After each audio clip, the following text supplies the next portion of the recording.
Hey guys, Andy here. Is this cross worth dying on? You think about it, and I've thought about it a lot. And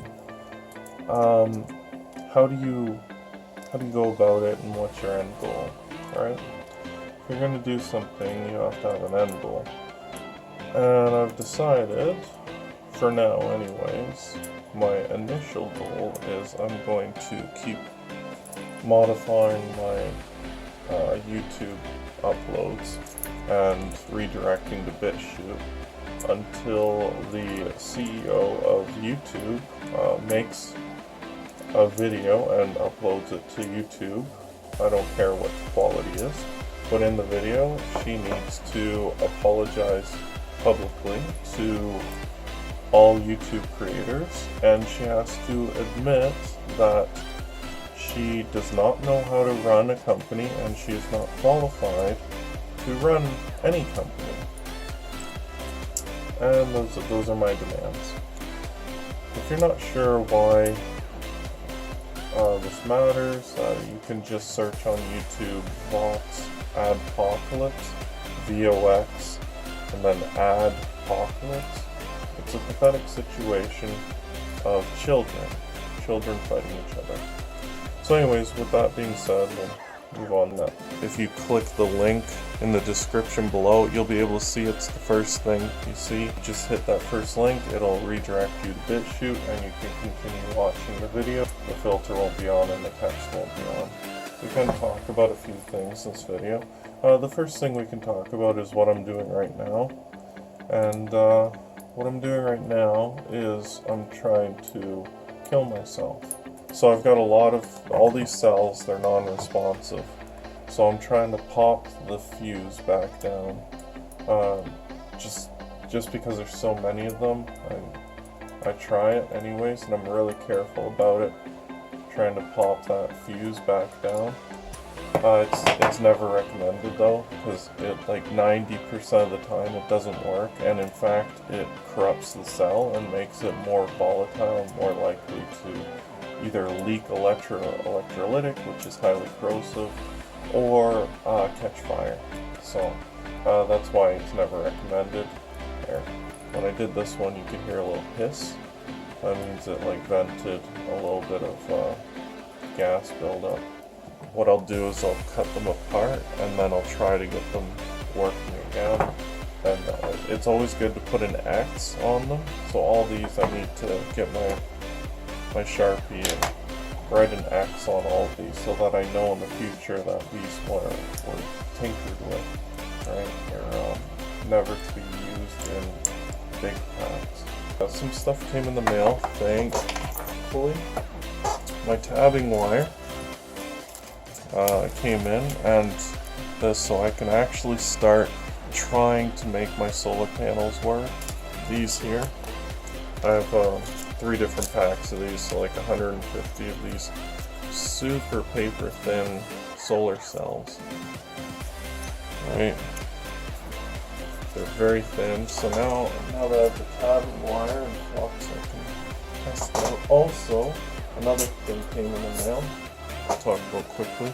This boost converter, and it's like a TP4056 with a tiny boost converter inside of it. And basically the inputs are solar panels. So these solar panels, they can handle up to 8 volts input. So I'm gonna combine these two here. These two, I'll combine them, try to get a max output of 8 volts. I'll put it input here, and then you connect your 18650 batteries on the battery terminals, and then the output, you can do up to 2 amps, but barely. It's like at 5 volts, it's 1.4 amps, and then at 12 volts output, it's like 0.6 amps. So you can't really do much work with it, but I'm pretty curious. I'm pretty curious what I can do with it. I guess I can just jack it up to 5 volts and run some simple devices. I'm not really sure. But I'm pretty happy that it came in. It's pretty neat. Tiny little adjustable potentiometer on it. But you can see it's 2 separate circuits on one PCB. So it's pretty simple design, and it was only $3, like $3 Canadian. So how could you say no? So anyways, I bought that. That's cool. These came in as well. I didn't want them because I wanted to cancel. I didn't want to do that project. But since all of these came in, I have 10 of these units, so I can make like what, five packs. So I was gonna do 4S. I could do 4S or 3S. And I've got all these cells over in this corner. I've got to tear this entire pack apart, and then we'll look at you know, building one of these. Maybe I'll build one of these first, and then I'll compare the two. Compare my really cheap shitty one to this one. Also, all my I did 4S, like 1 meter long tabbing wire. So you just lay it down and then spot weld it, and it's in a checkerboard pattern. So it's everything, like it's 4S tabbing wire. So instead of like being just a strip of it, it's cross of it. It's pretty cool. So that should be coming in maybe next week. So I'll probably have to wait on that, but I can prep it and get it ready to go. I have all these cells in this corner here. I have all these weird cells. I've decided that there's just enough of them. I'm gonna try and get them all working.